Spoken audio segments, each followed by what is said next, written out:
Today we are going to draw the systemic arteries, which are entirely in red, and we're going to draw the systemic veins, which are entirely in blue. You're going to need black, blue, and red. We're going to start off by drawing the outline of a body.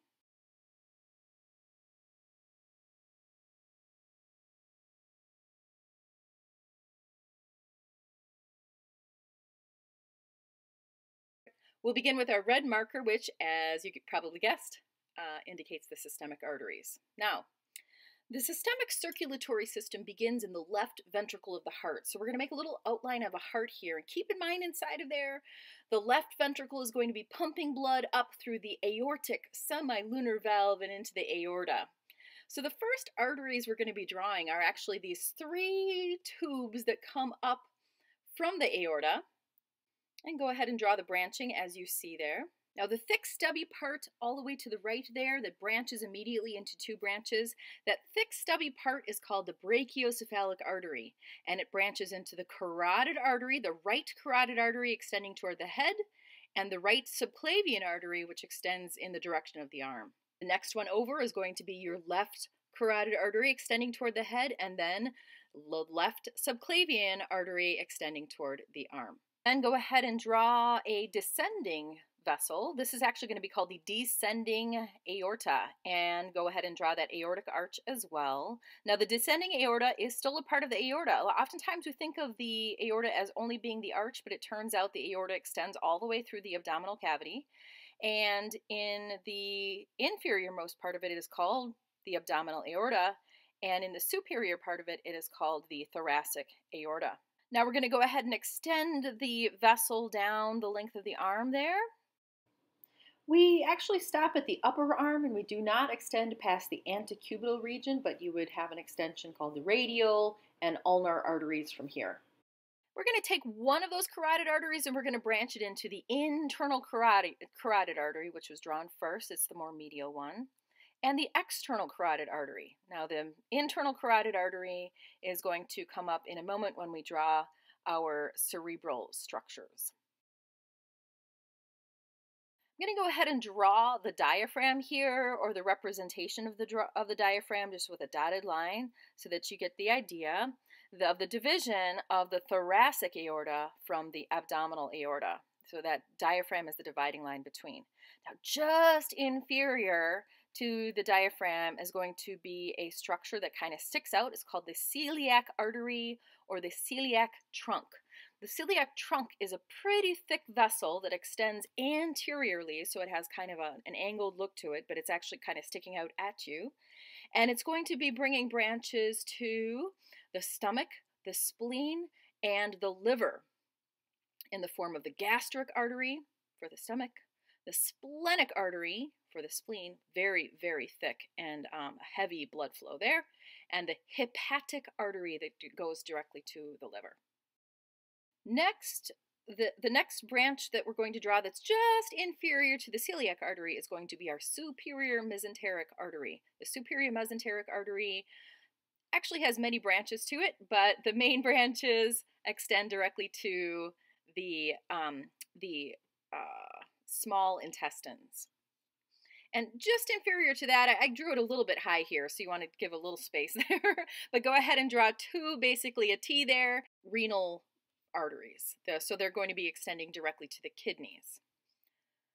And then a little chunk down from there, you're going to have your inferior mesenteric artery, which again has many branches, but the main bulk of what the inferior mesenteric artery does is it takes blood directly to the large intestine or the colon. If you go all the way to the inferior most aspect of our descending aorta or abdominal aorta, it starts to branch into this distinctive, sudden V, this upside down V shape. Very distinctive. If you were doing a dissection on a cat or a mink, you would easily be able to see this. As soon as it starts branching, it branches into what we call the common iliac arteries. Now be careful the spelling. It is I-L-I-A-C. It's very common for students to put an extra L in there. So the common iliac artery, there's a right and left common. Now as soon as you see that tiny little branch, that is what we call the internal iliac artery. Right internal iliac artery, left internal iliac artery.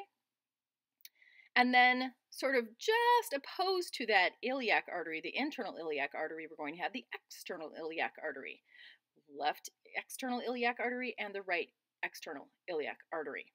And then a couple of inches down from there, it's going to extend into the femoral artery. So there's a left femoral artery and a right femoral artery. I'm going to go ahead and make sure that we understand what's going on up here in the upper extremities. Now, the vessel that I am outlining here, it actually has three parts to it. The part that is most proximal to the heart is going to be the subclavian artery.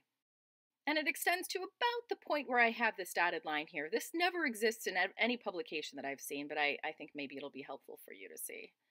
So we have the subclavian arteries on the left and right side, left subclavian artery, right subclavian artery. The term subclavian means below the clavicle or the collarbone. And then the extension, the very next structure in that artery is called the left and right axillary arteries. This is actually a term that students oftentimes remember. Remember that axillary pertains to the underarm, the armpit area. And then the next bit here is going to be the left and right brachial arteries.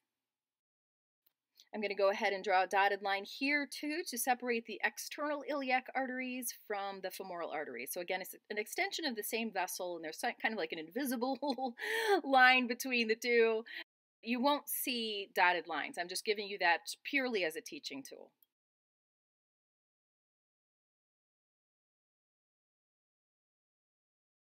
At this point, we're going to draw the brain. This is an inferior perspective of the brain, so those two bumps are the anterior perspective, and then we have a spinal cord coming out the posterior part. First of all, I'm going to be drawing sort of the ends of the internal carotid artery. They do continue on, but this is one of the main structures that they feed. We're going to be making a circle here that is called the cerebral arterial circle. It used to be called the circle of Willis, and I think oftentimes still is.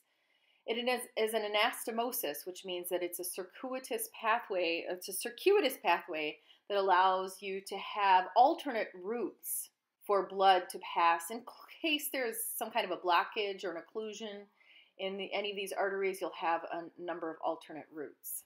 After all, this is the main structure that brings blood to the brain. So you want to make sure your brain is well fed at all times. Now, the first of the structures we're going to start to draw is the anterior cerebral artery. There's a left and a right, and you also have a continuation of these little juts to the anterior would also be a portion of the anterior cerebral artery.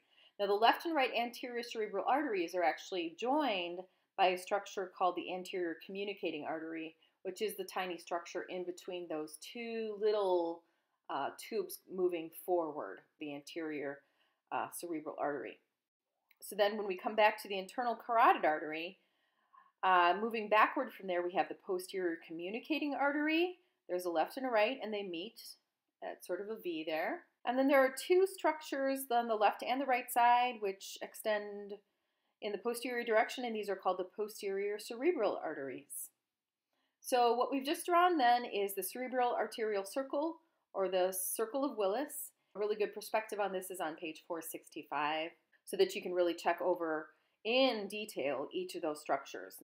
We're going to go ahead and draw the systemic veins, although I did forget to actually label this one. Go ahead and label it in blue, the systemic veins. Go ahead and draw your body's, the outline of the body there.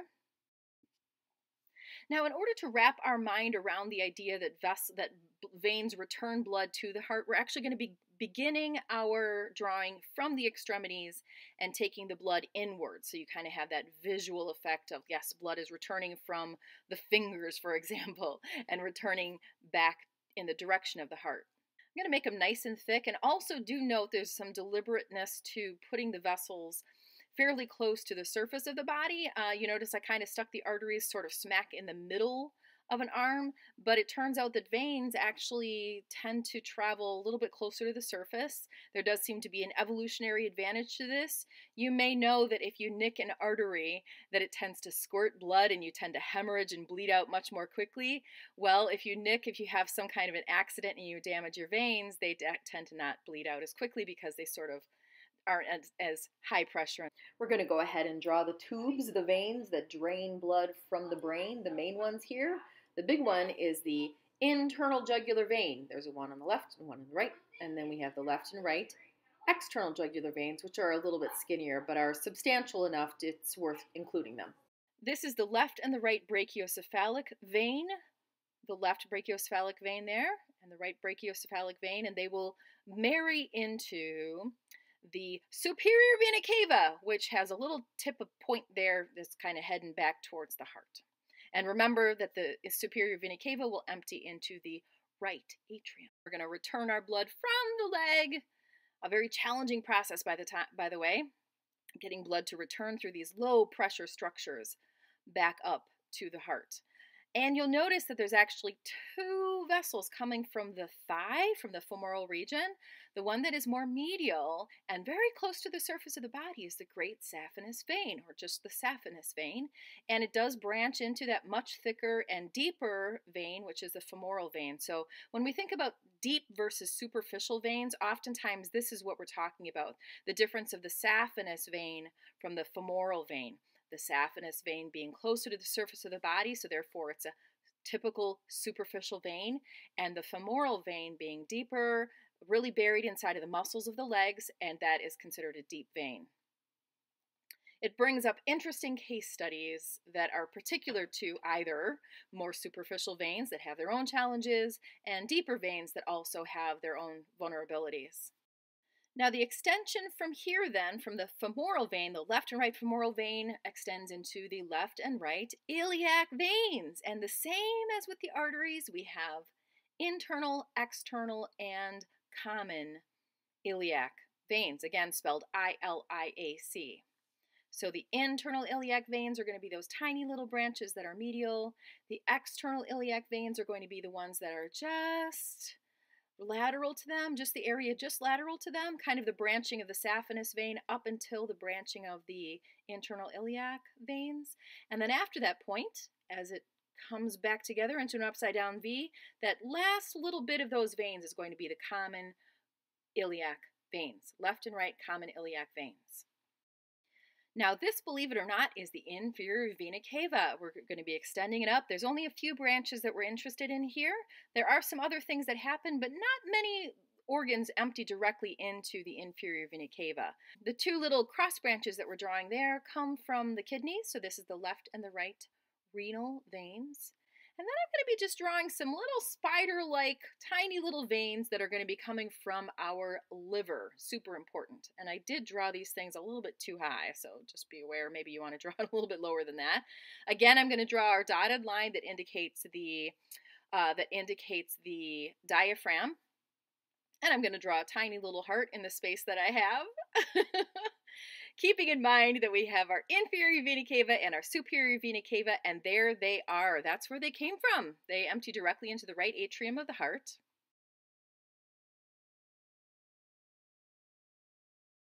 Thickening up our brachiocephalics there. Nice and thick. The veins tend to be much thicker than the arteries that neighbor them. The last structure that I would like to draw is the liver itself. Sort of an outline of a liver. It's our largest internal organ, although now there's some competition to see whether there's actually another kind of newly discovered organ inside of the body that might actually be larger, the interstitium. But I'm going to go ahead and draw this very substantial organ that honestly in this picture looks pretty small, but there it is, and it gives you the idea of the hepatic portal system. So I did say that many structures of the abdomen don't empty into the inferior vena cava, only the kidneys really. The kidneys are the only real substantial one. Everything else empties into the liver directly through the hepatic portal system. So, for example, the stomach takes in food, the small intestines take in food, the large intestines absorb vitamins and water and some foodstuffs. You can't actually have that stuff going directly into the blood supply. It can't empty directly into the inferior vena cava. So instead, there are branches that go directly to the liver where all of the foodstuffs are going to be filtered for example, toxins, alcohol, excessive sugars, for example. And then you're going to go ahead and take those substances once they're filtered through the liver, and you're then going to empty them into the regular blood supply into the inferior vena cava. So if you ever see a blue tube as part of the liver models, that is the inferior vena cava collecting all that nicely cleansed blood and returning it directly to the heart through the right atrium.